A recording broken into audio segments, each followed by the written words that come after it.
In the previous video lecture, I asked you to learn all the head points of characteristics of planning. I hope you are done with it. Assuming you are done with the same, let's move forward with the explanation for all the characteristics. The first one, which is UP, that stands for Universal Process. Planning is used in every field like business, politics, education, religion, social field, etc.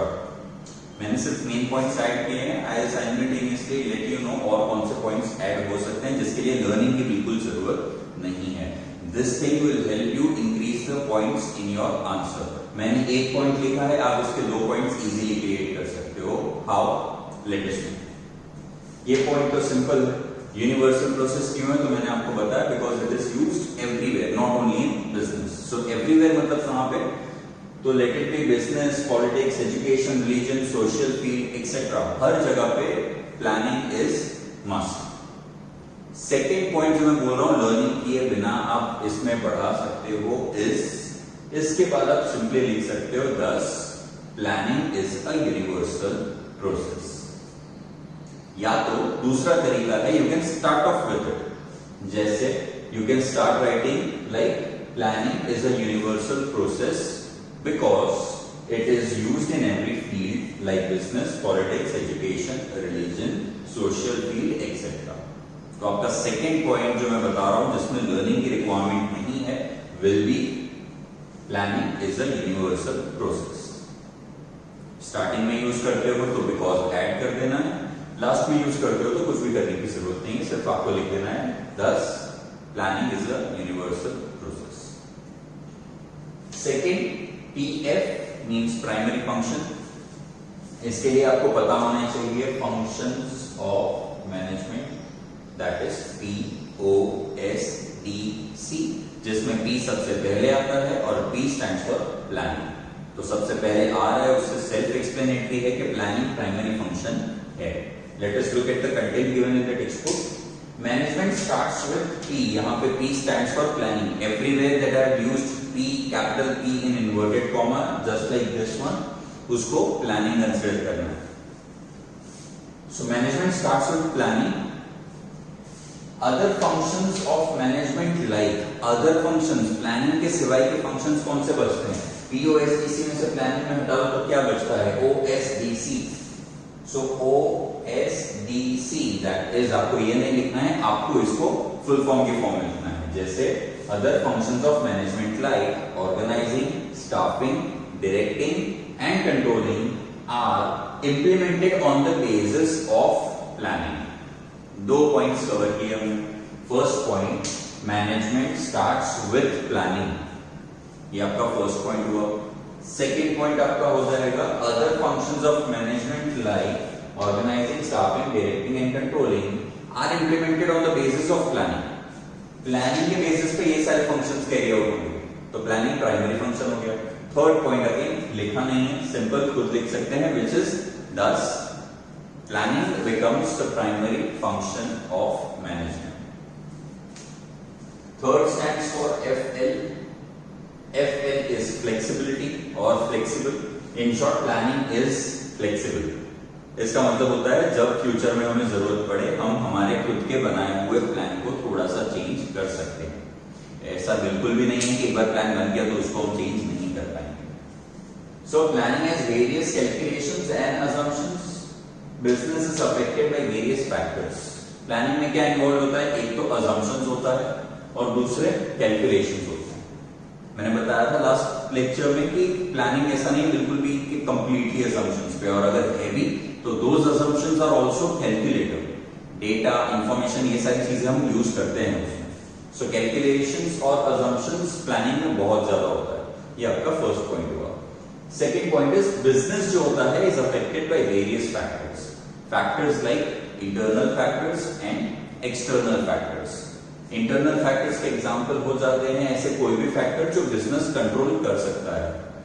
अगर business के control में कोई factors है तो वो factors को बोला जाएगा इंटरनल फैक्टर्स. और अगर बिजनेस के कंट्रोल में वो फैक्टर्स नहीं है, उसका बिजनेस कुछ नहीं कर सकती है सिवाय कि उसको एक्सेप्ट कर लेने, उसको बोला जाएगा external factors.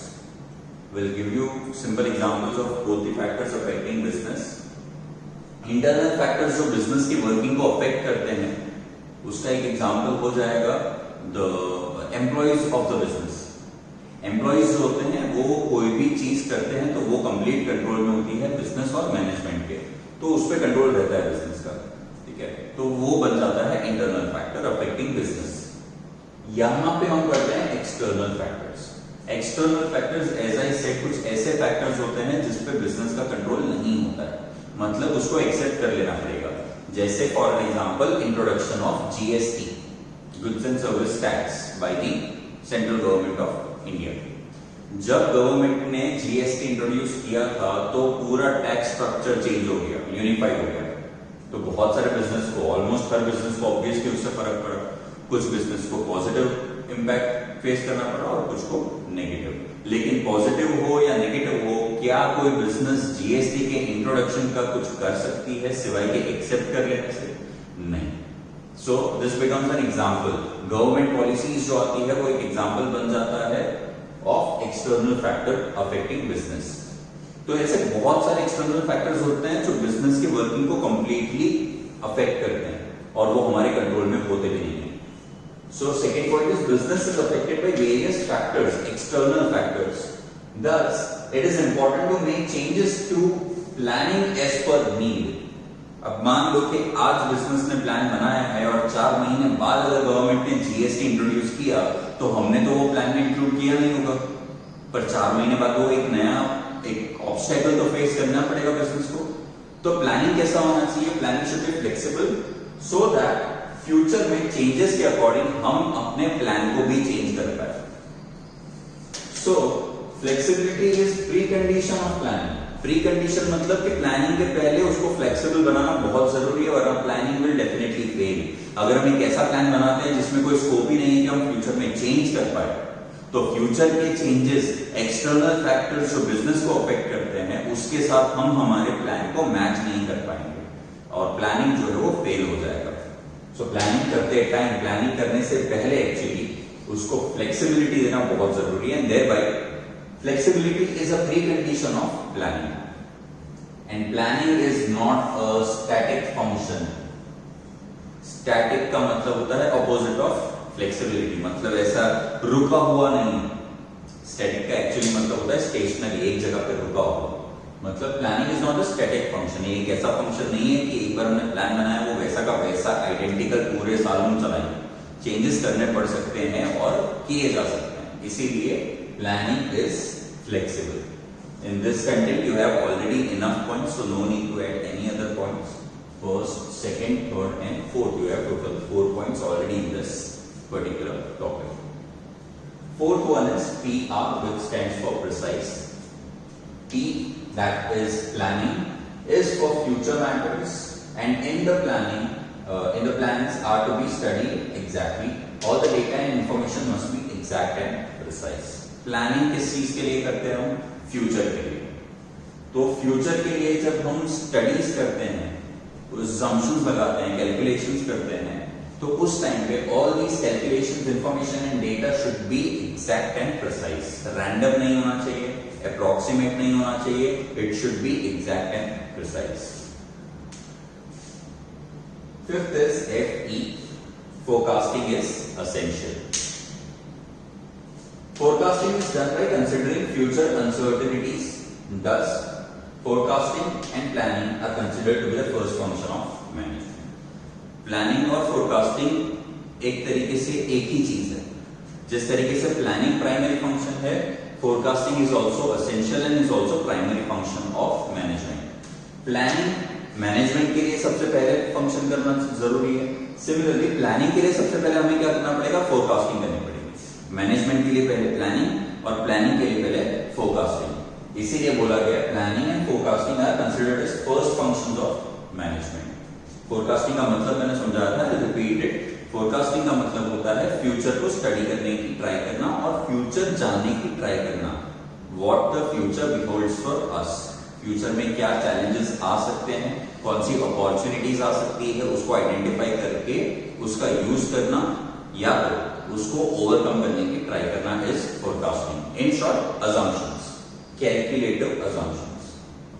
Sixth is CMP, which stands for conscious and mental process. So planning is a conscious and mental process. How?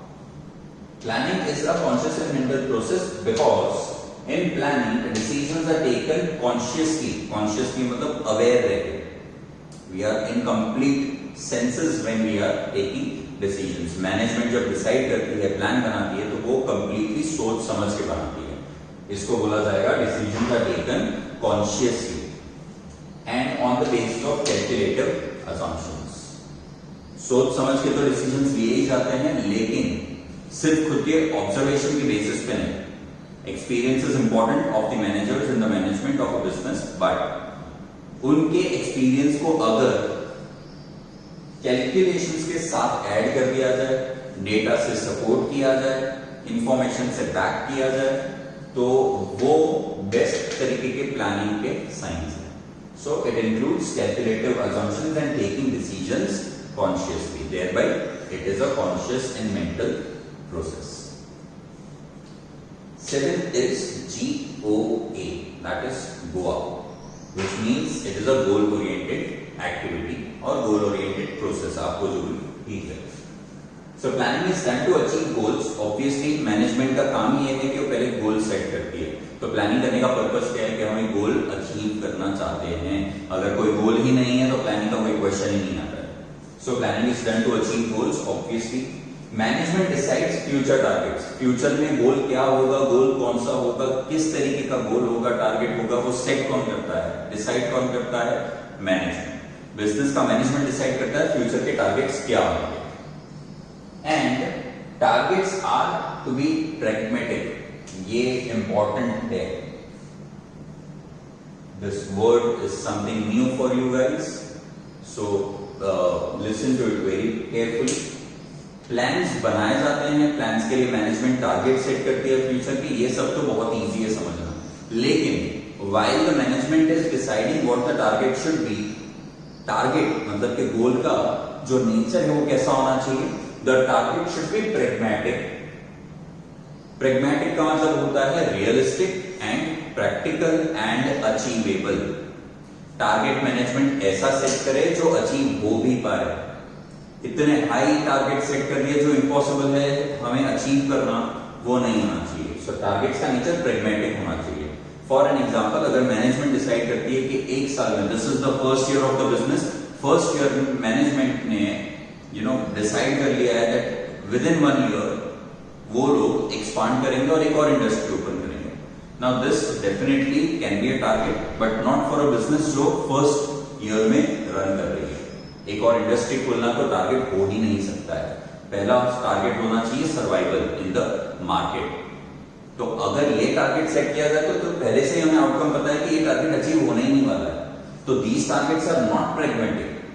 पर अगर वही बिजनेस जो फर्स्ट ईयर रनिंग है, उसका पहला साल है मार्केट में, अगर वो ये टारगेट सेट करती है, अपने स्टाफ को ये गोल देती है कि we should try to sell maximum and survive in the market, तो वो एक प्रैग्मेटिक टारगेट डेफिनेटली है. बिकॉज वो अचीवेबल है, अचीव कर सकते हैं, पॉसिबल है, रियलिस्टिक और प्रैक्टिकल है.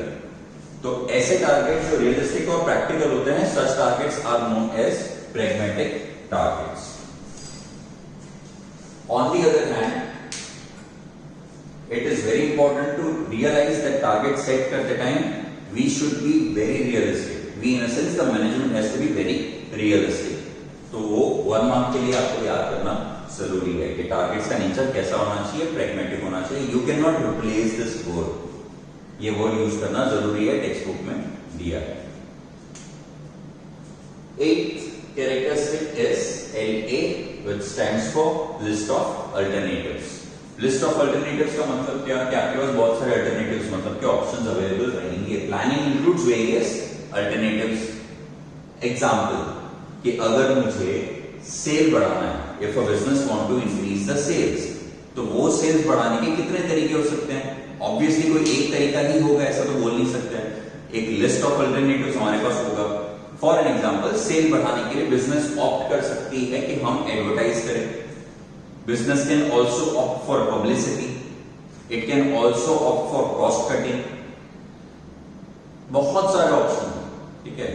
So these set of options are nothing else but list of alternatives.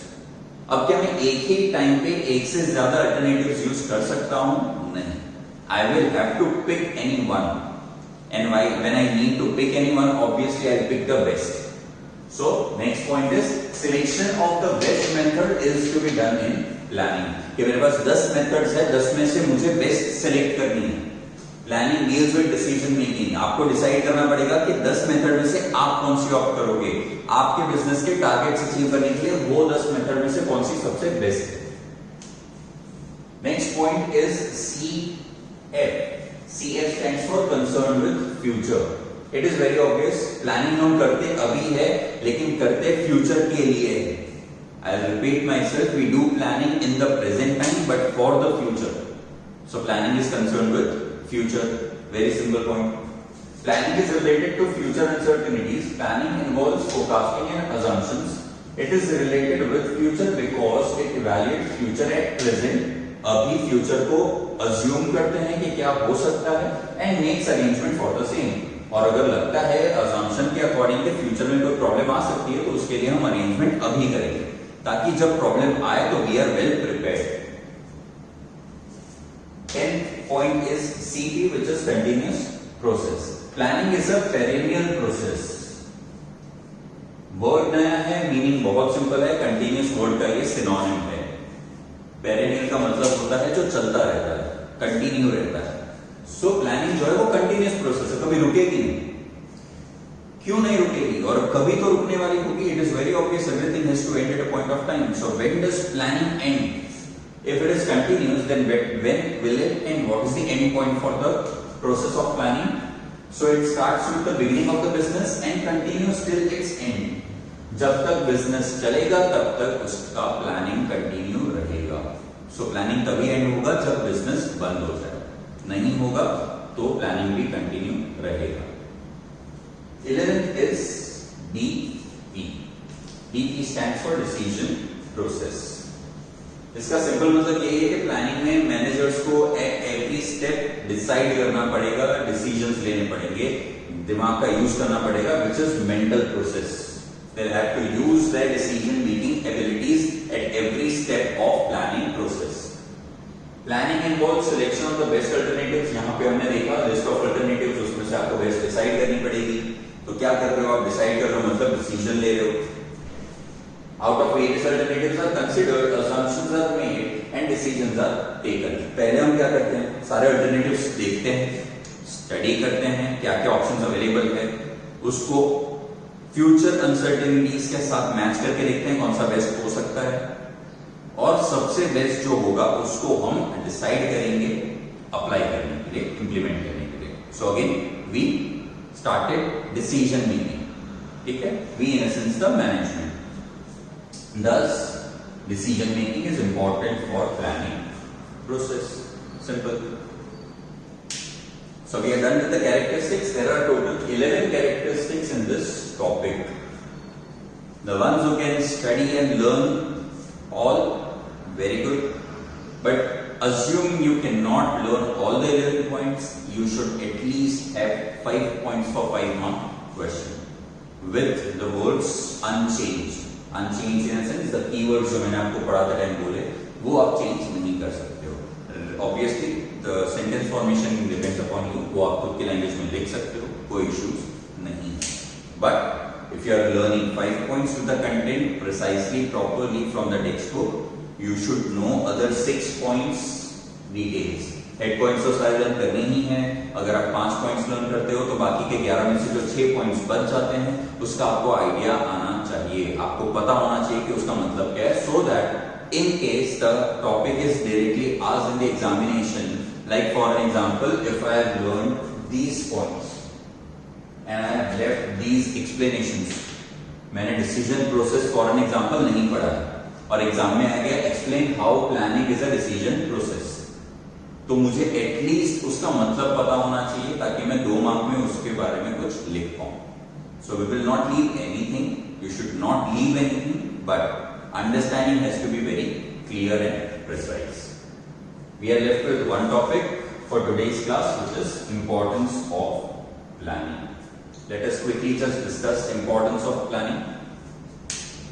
First importance is सारी एक्टिविटीज जितनी भी बिजनेस में होती है, advertisement, marketing, promotion, sales promotion, production etcetera, जितनी भी एक्टिविटीज है, अगर आप प्लानिंग करोगे तो सारी एक्टिविटीज कैसे कंडक्ट होगी?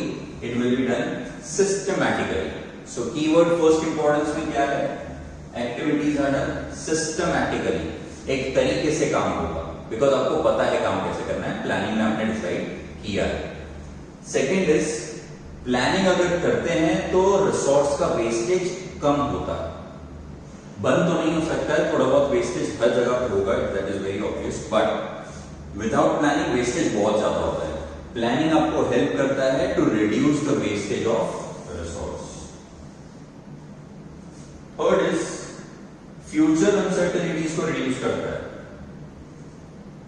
हमने पूरे कैरेक्टरिस्टिक्स में यही बार बार पढ़ा है, it is related to forecasting, it is related to future assumptions. तो इसका मतलब क्या है कि प्लानिंग हमेशा फ्यूचर के लिए किया जाता है, कि फ्यूचर में कोई प्रॉब्लम आए तो हम वेल प्रिपेयर्ड पहले से रहे, इसके लिए हम प्लानिंग करते हैं. ठीक है, जैसे गवर्नमेंट हैज डिक्लेयर्ड कि भाई फ्लड्स आ सकते हैं या आने वाले हैं, तो वो लोग हमें एडवांस में क्यों बताते हैं? ताकि हम जो भी रिक्वायरमेंट्स है to keep ourselves safe and protected, वो हम पहले से एडवांस में प्लान कर लें.